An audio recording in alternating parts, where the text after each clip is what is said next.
Hello guys, welcome to my YouTube channel. My name is Harjeet Kaur. हम कर रहे हैं क्लास 8 की ज्योग्राफी की एनसीईआरटी, जिसमें आज हम शुरू करेंगे chapter 3 mineral and power resources. कीरी है वो अपने फ्रेंड सुकांत के घर जाती है और सुकांत का घर कहाँ पे है? धनबाद के पास ही है। तो कीरी वहाँ पे जाकर देखती है कि जो वहाँ का एरिया है ना वो बहुत ही ब्लैक ब्लैक हो रखा है। तो फिर वो सुकांत से पूछती है कि तुम्हारा ये एरिया इतना ब्लैक और डस्टी क्यों है? तो सुकांत उसको बताता है कि यहाँ पे आसपास बहुत सारी कोल माइंस है, जिसकी वजह से ट्रक्स यहाँ पे आते हैं, वो मिनरल कोल उठाते हैं और एक जगह से दूसरी जगह ले जाते हैं। तो फिर से कीरी पूछती है कि मिनरल्स क्या होते हैं? तो सुकांत बताता है कि जैसे एक बिस्किट होता है ना, बेकर बिस्किट को बेक करके बनाता है और उस बिस्किट के अंदर एक जो बिस्किट होता है उस बिस्किट के अंदर बहुत सारी चीज़ें होती है, लाइक आटा हो गया, दूध हो गया, चीनी हो गई, इवन के कभी कभार बिस्किट्स में एग्स वगैरह भी डाल दिए जाते हैं। और जब हम बिस्किट्स को खाते हैं तो जो बिस्किट के अंदर इंग्रेडिएंट्स डाले होते हैं वो हमें दिखाई नहीं देते, सिर्फ हमें उनका टेस्ट आता है, तो हम उनको एज इट इज खा जाते हैं। ऐसे नहीं है कि हम आटा अलग से खा रहे हैं, दूध अलग से पी रहे हैं, ऐसा नहीं होता। एक ही बिस्किट के अंदर सारी चीजें मिक्स करके बना दी जाती है, बेक कर दी जाती है, जिसको हम खा लेते हैं और उसमें अलग अलग चीजें एज इट इज दिखाई नहीं देती। इन द सेम वे हमारी अर्थ में भी बहुत सारे मिनरल्स होते हैं और जो मिनरल्स है वो सारे मिक्स्ड है, ऐसे अलग अलग हमें दिखाई नहीं देते। देखने को हमें अर्थ जो है ऐसे लगती है कि हाँ एक जैसी है हर जगह पे, बट ऐसा नहीं है। अर्थ में अलग अलग जगह पे अलग अलग तरह के मिनरल्स पाए जाते हैं। अर्थ का जो क्रस्ट है, क्रस्ट में बहुत सारे मिनरल्स जो है वो स्कैटर्ड है, बिखरे हुए हैं, अलग अलग जगह पे मिनरल डिपॉजिट्स पाए जाते हैं। लेकिन ये जो मिनरल डिपॉजिट्स होते हैं ये इवनली डिस्ट्रीब्यूटेड होते हैं, ठीक है। ऐसे नहीं है, इवनली नहीं बोलेंगे, इवनली डिस्ट्रीब्यूटेड नहीं होते। ऐसे नहीं है कि हर जगह पे सेम तरह के मिनरल्स पाए जाते हैं, ऐसा नहीं होता। किसी जगह पे मिनरल डिपॉजिट्स ज्यादा है, किसी जगह पे मिनरल डिपॉजिट्स कम है, किसी जगह पे होते हैं, किसी जगह पे मिनरल्स होते ही नहीं है। तो इसीलिए जो मिनरल डिपॉजिट्स है वो इवनली डिस्ट्रीब्यूटेड नहीं है, हर जगह पे अलग अलग इनका जो कॉन्टेंट है वो पाया जाता है। तो इट मीन्स मिनरल्स क्या हो गए? मिनरल्स एक नेचुरल अकरिंग सब्सटेंस है जिसकी एक डेफिनाइट केमिकल कॉम्पोजिशन होती है, ठीक है। मिनरल क्या है? एक नेचुरली अकरिंग सब्सटेंस है जिसकी एक डेफिनाइट केमिकल कॉम्पोजिशन होती है, उसको बोलते हैं मिनरल्स। और जो मिनरल्स है they are not evenly distributed, ठीक है, इवनली डिस्ट्रीब्यूटेड नहीं होते। हर जगह पे अलग अलग तरह के मिनरल्स पाए जाते हैं। ऐसा नहीं है कि हर जगह पे सेम तरह के मिनरल्स हैं या सेम कंटेंट में है। हर जगह पे किसी जगह पे मिनरल्स होते हैं, इवन के जो स्विट्जरलैंड है वहां पे कोई मिनरल है ही नहीं है। तो इसीलिए जो मिनरल्स है वो अलग अलग जगह पे अलग अलग क्वांटिटी में पाए जाते हैं। जो मिनरल्स है वो एक पर्टिकुलर एरिया में, एक पर्टिकुलर रॉक फॉर्मेशन में कॉन्सेंट्रेटेड होते हैं। किसी जगह पे ज्यादा होते हैं, किसी जगह पे कम होते हैं। कुछ मिनरल्स ऐसे होते हैं जो इजीली असेसिबल होते हैं, इजीली हम उनको मतलब कि ले सकते हैं। कुछ मिनरल्स होते हैं वो इजीली असेसिबल नहीं होते, जैसे कि अंटार्कटिका रीजन में जो या आर्कटिक रीजन में जो मिनरल्स है उनको वहां से निकाल पाना बहुत मुश्किल होता है। लेकिन जो ट्रॉपिक्स वाला हो गया, इक्वेटर वाला रीजन हो गया, यहाँ पे मिनरल्स की जो खुदाई करना बहुत इजी है, वो इजीली असेसिबल होते हैं। लेकिन अंटार्कटिका और आर्कटिका रीजन वाला जो आर्कटिक वाला जो रीजन है वहां पे जो मिनरल्स है उनको निकाल पाना बहुत ही मुश्किल है। मिनरल्स जो होते हैं वो अलग अलग जियोलॉजिकल इन्वायरमेंट में और अलग अलग कंडीशंस के अंदर अलग अलग तरह के मिनरल जो है उनकी डिस्ट्रीब्यूशन अलग अलग जगह पे अलग अलग होती है। और जो मिनरल्स होते हैं वो नेचुरल प्रोसेस के थ्रू बनते हैं, उसमें कोई किसी भी तरह का कोई भी ह्यूमन इंटरफेरेंस नहीं है। ऐसा नहीं है कि हम अपनी मर्जी से मिनरल्स को क्रिएट कर सकते हैं, नहीं। जो मिनरल्स है वो नेचुरल प्रोसेस के थ्रू ही बनाए जाते हैं। और जो मिनरल्स होते हैं उनको उनकी फिजिकल प्रॉपर्टी के बेसिस पे आइडेंटिफाई किया जाता है, जैसे कि कलर हो गया, डेंसिटी हो गई, हार्डनेस हो गई, केमिकल प्रॉपर्टी हो गई लाइक सॉल्युबिलिटी। तो इन सब के बेसिस पे जो मिनरल्स है उनको आइडेंटिफाई किया जाता है कि कौन सा मिनरल कौन सा है। इवन के जो हम खाने में सॉल्ट खाते हैं ना, नमक खाते हैं, वो नमक भी एक मिनरल है। और हमारी पेंसिल में, जिस पेंसिल से हम लिखते हैं, पेंसिल का जो ग्रेफाइट का लेड होता है वो भी एक मिनरल है। ग्रेफाइट भी एक मिनरल है और उस मिनरल से ही वो लेड जो है वो बनाया जाता है। नेक्स्ट है टाइप्स ऑफ मिनरल्स। अगर हम कंपोजिशन के बेसिस पे बात करें तो जो मिनरल्स है वो दो तरह के होते हैं, एक होते हैं मेटालिक और एक होते हैं नॉन मेटालिक। अदरवाइज अभी तक अगर हम बात करें तो हम 3000 तरह के अलग अलग तरह के जो मिनरल्स है वो क्लासिफाई कर चुके हैं, लेकिन कंपोजिशन के बेसिस पे मिनरल्स को दो पार्ट्स में डिवाइड किया गया है, metallic and non metallic. Metallic minerals वो होते हैं जिनमें मेटल रॉ फॉर्म में होता है। मेटल क्या होता है? मेटल एक हार्ड सब्सटेंस होता है जिसमें हीट पास कर जाती है, इलेक्ट्रिसिटी भी पास हो जाती है, और मेटल्स की अपनी लस्टर होती है, अपनी एक शाइन होती है। फॉर एग्जांपल आयरन ओर हो गया, बॉक्साइट हो गया, मैंगनीज हो गया, ये कुछ मेटालिक मिनरल्स आ गए। मेटालिक मिनरल जो होते हैं वो दो तरह के होते हैं, एक होते हैं फेरस और एक होते हैं नॉन फेरस। फेरस मिनरल्स कौन से होते हैं? जिसमें कि आयरन ओर होता है, ठीक है, जैसे कि मैंगनीज हो गया, क्रोमाइट हो गया, इसमें आयरन होता है। जिसमें आयरन होता है वो होते हैं फेरस मेटल्स, और जिसमें आयरन नहीं होता वो होते हैं नॉन फेरस मिनरल्स। ठीक है, फेरस जिसमें आयरन होता है, नॉन फेरस जिसमें आयरन नहीं होता। फॉर एग्जाम्पल गोल्ड हो गया, सिल्वर हो गया, कॉपर हो गया, लेड हो गया। नॉन मेटालिक मिनरल्स कौन से होते हैं? नॉन मेटालिक जिनमें मेटल्स नहीं होती। ठीक है, मेटालिक में क्या था? मेटल्स होती है, प्रेजेंट होती है मेटल। नॉन मेटालिक में मेटल्स प्रेजेंट नहीं होती। मेटालिक में फिर फेरस नॉन फेरस था, फेरस में आयरन होती है, नॉन फेरस में आयरन नहीं होती। तो नॉन मेटालिक कौन से है? जिसमें मेटल्स नहीं होती। फॉर एग्जाम्पल लाइमस्टोन, माइका हो गया, जिप्सम हो गया।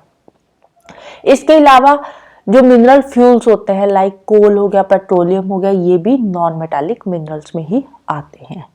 फिर नेक्स्ट आता है मिनरल की एक्सट्रैक्शन। मिनरल की एक्सट्रैक्शन करने के 3 मेथड है। कौन कौन से? फर्स्ट है माइनिंग, सेकंड है ड्रिलिंग, थर्ड है क्वेरिंग।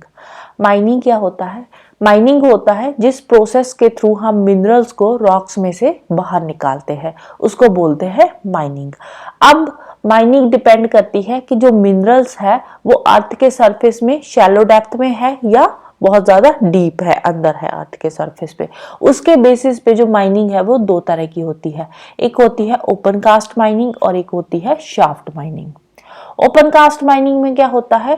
जो मिनरल्स अर्थ में शैलो डेप्थ पे होते हैं, मतलब बहुत ज्यादा डीप नहीं होते हैं, बहुत मतलब डेप्थ उनकी कम होती है, शैलो डेप्थ पे होते हैं, तो उनको निकालने के लिए हम अर्थ के सरफेस की ऊपर वाली लेयर को रिमूव करते हैं, ऊपर वाली लेयर को हटा के हम नीचे से मिनरल्स को निकाल लेते हैं, जिसको बोलते हैं open cast mining. Shaft mining क्या होता है? शाफ्ट माइनिंग में हम मिनरल्स को निकालने के लिए डीप बोर्स करते हैं, डीप बोर्स को बोलते हैं शाफ्ट्स। तो शाफ्ट के थ्रू हम जो मिनरल डिपॉजिट्स है, डेप्थ में जो मिनरल डिपॉजिट्स हैं वहां तक पहुंच जाते हैं और वहां से जो मिनरल से एक्सट्रैक्ट करते हैं, जिसको बोलते हैं शाफ्ट माइनिंग।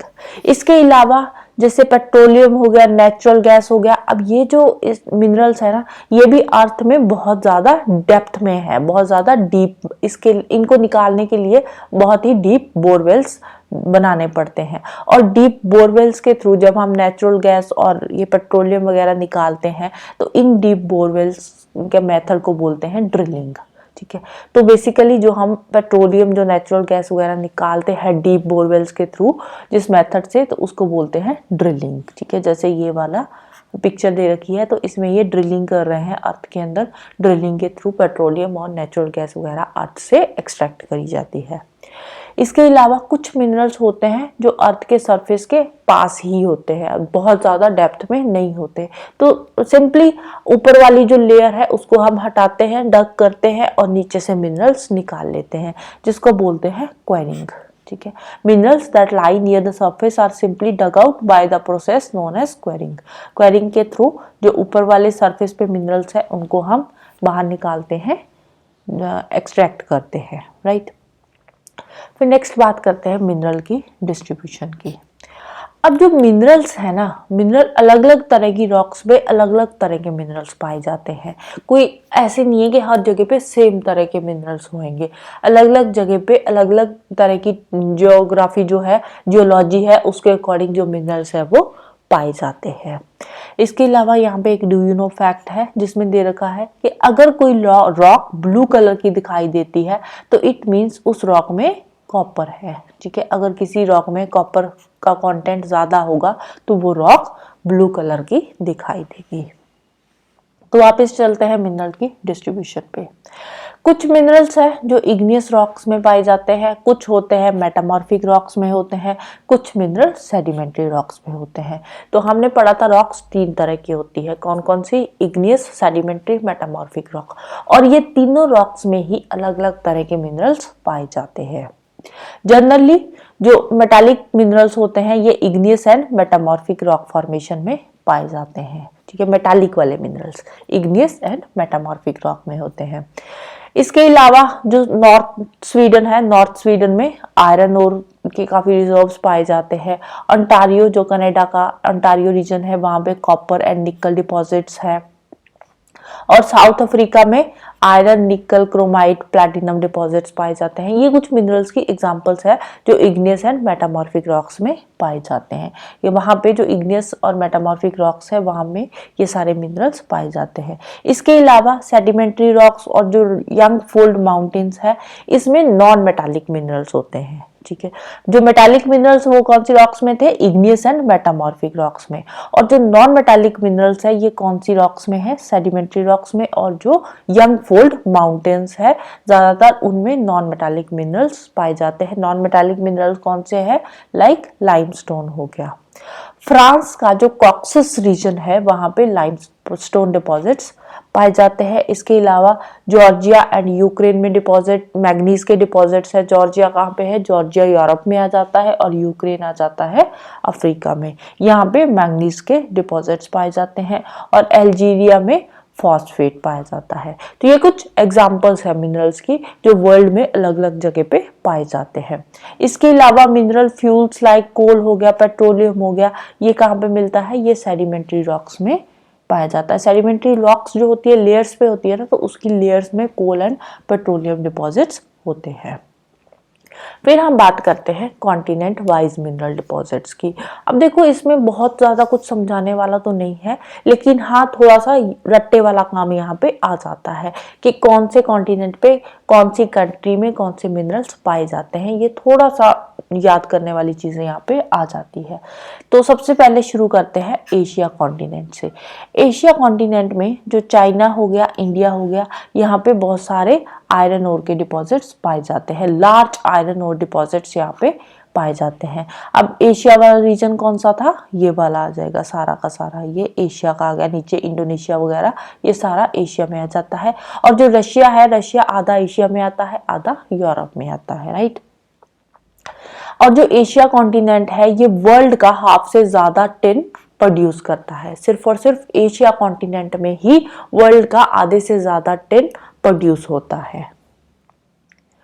और जो चाइना है, मलेशिया, इंडोनेशिया, ये वर्ल्ड के कुछ लीडिंग 10 प्रोड्यूसर्स है। ठीक है, यहाँ पे 10 पाया जाता है चाइना, मलेशिया एंड इंडोनेशिया में। ठीक है, वर्ल्ड के लीडिंग 10 प्रोड्यूसर है। ठीक है, लार्जेस्ट नहीं है, लीडिंग 10 प्रोड्यूसर्स है, ये याद रखना है।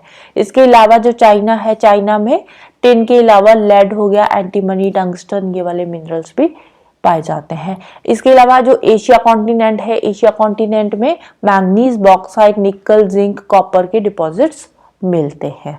स्विट्जरलैंड एक ऐसा कंट्री है जहां पे कोई भी मिनरल डिपॉजिट नहीं होता, राइट। फिर नेक्स्ट चलते हैं यूरोप में। यूरोप आयरन ओर का एक लीडिंग प्रोड्यूसर है, वर्ल्ड का आयरन ओर का लीडिंग प्रोड्यूसर है। अब पहले एशिया हमने देखा था, एशिया में भी आयरन ओर के काफी रिजर्व्स पाए जाते हैं। और इसके अलावा यूरोप की बात करें तो यूरोप भी आयरन ओर का एक लीडिंग प्रोड्यूसर में आता है। यूरोप की कंट्रीज लाइक रशिया हो गया, यूक्रेन, स्वीडन, फ्रांस, यहाँ पे आयरन ओर के बहुत सारे डिपॉजिट्स पाए जाते हैं। इसके अलावा कॉपर, लेड, जिंक, मैंगनीज, निकल के जो डिपॉजिट्स है ये ईस्टर्न यूरोप और यूरोपियन रशिया में पाए जाते हैं। फिर चलते हैं नॉर्थ अमेरिका में। नॉर्थ अमेरिका में 3 जोन्स है। कौन कौन सी, एक तो कनेडियन रीजन आ गया, ग्रेट लेक के ऊपर वाला जो रीजन है, फिर अपलाचियन रीजन आ गया, और वेस्ट की माउंटेन्स आ गई। वेस्ट में कौन सी माउंटेन्स है, रॉकी माउंटेन्स है। तो वहां पे मिनरल डिपॉजिट्स पाए जाते हैं। कौन कौन से है, जो कनेडियन शील्ड वाला रीजन है, ठीक है, यहाँ पे ये कनेडा का ये सेंटर वाला पार्ट जो है ये कनेडियन शील्ड रीजन आ जाता है। कनेडियन शील्ड रीजन में है आयरन और निकल, गोल्ड, यूरेनियम एंड कॉपर, ठीक है। यहाँ से आयरन और निकल, गोल्ड, यूरेनियम एंड कॉपर को माइन किया जाता है कनेडियन शील्ड रीजन से। और जो अपलाचियन रीजन है वहां पे पाया जाता है कोल। इसके अलावा वेस्टर्न कॉरिडेलरास यहाँ पे वेस्ट साइड पे आ जाएगा। तो यहाँ पे कॉपर, लेड, जिंक, गोल्ड और सिल्वर के लार्ज डिपॉजिट्स पाए जाते हैं। फिर चलते हैं साउथ अमेरिका में। साउथ अमेरिका में अब ब्राजील है सबसे बड़ी कंट्री, और ब्राजील में हाई ग्रेड आयरन ओर मिलता है, ठीक है। आयरन ओर, अब देखो हमने आयरन ओर एशिया में भी पढ़ा है, यूरोप में भी पढ़ा है, और ब्राजील में जो आयरन ओर मिलता है ना वो हाई ग्रेड का आयरन ओर होता है ब्राजील का। वर्ल्ड का हाई ग्रेड का आयरन ओर ब्राजील में मिलता है। इसके अलावा चिले, पेरू, यहाँ पे कॉपर के ये लीडिंग प्रोड्यूसर है, चिले और पेरू। ब्राजील और बोलीविया जो है यहाँ पे वर्ल्ड का टिन प्रोड्यूस होता है, वर्ल्ड का लार्जेस्ट टिन प्रोड्यूसर है ये ब्राजील एंड बोलीविया। पहले जो हमने पढ़े थे वो लीडिंग प्रोड्यूसर्स थे, ठीक है। पहले वाले जो एशिया यूरोप थे वो लीडिंग प्रोड्यूसर्स थे, और ये वर्ल्ड के लार्जेस्ट प्रोड्यूसर्स है ब्राजील एंड बोलीविया, ठीक है। किसके, टिन के, ठीक है। टिन के लार्जेस्ट प्रोड्यूसर है ब्राजील एंड बोलीविया। इसके अलावा साउथ अमेरिका में गोल्ड के रिजर्व्स मिलते हैं, silver, zinc, chromium, manganese, bauxite, mica, platinum, asbestos, diamond, इसके भी लार्ज डिपॉजिट्स साउथ अमेरिका में पाए जाते हैं। मिनरल ऑयल्स की बात करें तो मिनरल ऑयल साउथ अमेरिका के Venezuela, Argentina, Chile, Peru and Colombia के पार्ट्स में मिलता है, राइट। अब जो वर्ल्ड की और ओल्डेस्ट रॉक है, सबसे पुरानी रॉक है, वो कहाँ पे है, वो है वेस्टर्न ऑस्ट्रेलिया में। आगे हम ऑस्ट्रेलिया पे आएंगे। तो वेस्टर्न ऑस्ट्रेलिया में वर्ल्ड की सबसे पुरानी रॉक है, जो कि 4300 मिलियन ईयर्स पुरानी बनी हुई है। जब अर्थ बनी थी ना, अर्थ के बनने के 300 मिलियन साल बाद ही ये वाली जो रॉक थी वो बन गई थी, इसीलिए ये वाली जो रॉक है वो 4300 मिलियन ईयर्स पुरानी है, राइट।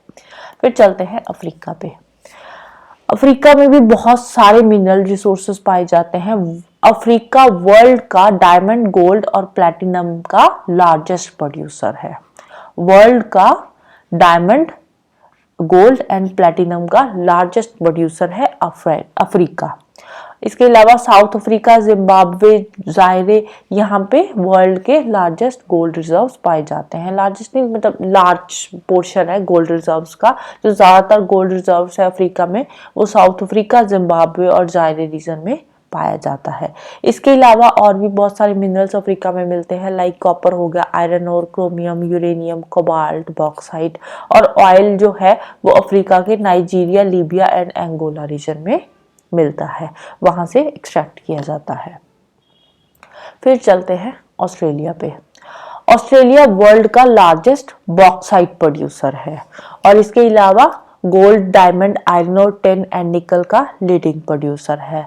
ऑस्ट्रेलिया में कॉपर, लेड, जिंक और मैग्नीज भी पाया जाता है, इसके भी काफी अच्छे रिजर्व्स वहां पे पाए जाते हैं। और वेस्टर्न ऑस्ट्रेलिया का जो कालगुरली और कूलगुरली रीजन है वहां पे गोल्ड के लार्जेस्ट डिपॉजिट्स है। गोल्ड ऑस्ट्रेलिया में भी मिलता है, और ऑस्ट्रेलिया के कालगुरली और कूलगुरली रीजन में गोल्ड पाया जाता है। फिर चलते हैं अंटार्कटिका में। अब देखो जो अंटार्कटिका रीजन है ना, वहाँ पे बहुत ही एक्सट्रीम कंडीशंस है। वहाँ पे जो मिनरल्स है वो इजीली एक्सेसिबल नहीं है, ठीक है। वहाँ पे मिनरल्स निकालना बहुत ही ज़्यादा मुश्किल काम है। तो अब अंटार्कटिका के बारे में हमें पता कैसे चला कि वहाँ पे मिनरल्स है? अंटार्कटिका की जो जियोलॉजी है उससे हमने अंदाज़ा लगाया है, हमने प्रेडिक्ट करा है कि जो अंटार्कटिका रीजन है वहाँ पे भी बहुत सारे मिनरल डिपॉजिट्स है, वहां पे भी अच्छे खासे मिनरल के रिजर्व्स अंटार्कटिका रीजन में पाए जाते हैं। अंटार्कटिका रीजन में सफिशिएंट क्वांटिटी है कोल की। कहाँ पे है अंटार्कटिका के?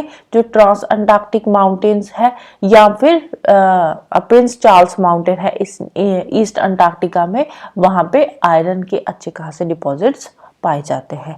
इसके अलावा अंटार्कटिका रीजन में आयरन और गोल्ड, सिल्वर और ऑयल भी सफिशिएंट क्वांटिटी में प्रेजेंट है, लेकिन वहाँ पे जो मिनरल्स प्रेजेंट है उनको असेसिबल कर पाना बहुत ज़्यादा मुश्किल है। वहाँ पे मिनरल्स एक्सट्रैक्ट करना पॉसिबल काम नहीं है। तो इसीलिए अंटार्कटिका में कौन से मिनरल्स है वो सिर्फ हमने फोरकास्ट किया है, हमने सिर्फ अंदाज़ा लगाया है, प्रेडिक्ट करा है।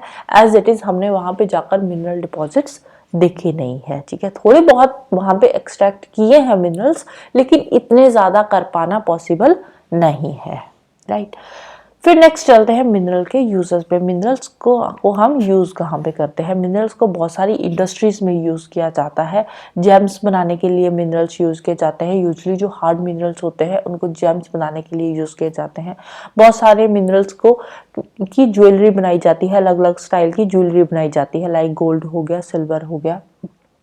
इसके अलावा जो कॉपर है, कॉपर से बहुत सारी चीज़ें बनती है, जैसे कि छोटे से कॉइन से लेकर बड़ी बड़ी पाइप्स तक हर एक चीज़ कॉपर की बनाई जाती है। कॉपर एक ऐसी मेटल है जिससे एक छोटे से कॉइन से लेकर बड़ी से बड़ी पाइप तक बनाई जा सकती है। सिलिकॉन कंप्यूटर इंडस्ट्री में यूज़ किया जाता है और सिलिकॉन क्वार्ट्ज से ऑब्टेन किया जाता है। एल्युमिनियम, एल्युमिनियम कहाँ से एक्सट्रैक्ट करते हैं? एल्युमिनियम हमें मिलता है बॉक्साइट ओर से।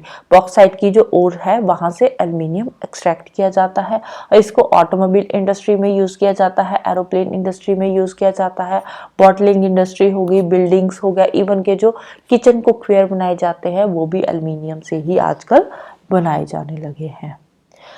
लास्ट में फिर बात करते हैं कंजर्वेशन ऑफ मिनरल्स की। अब जो मिनरल्स है वो नॉन रीन्यूएबल रिसोर्सेस है। हमने पढ़ा था ना, रिसोर्सेस दो तरह के होते हैं, रीन्यूएबल एंड नॉन रीन्यूएबल।